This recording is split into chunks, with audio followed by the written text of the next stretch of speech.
Kayina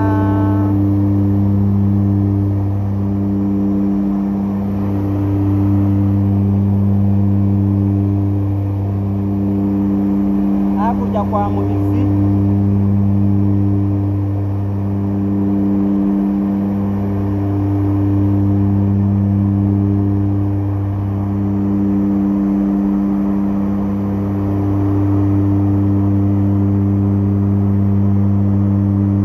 ahangani kwa Rugabire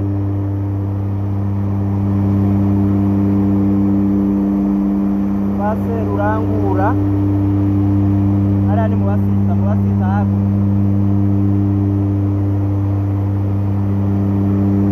Kigazura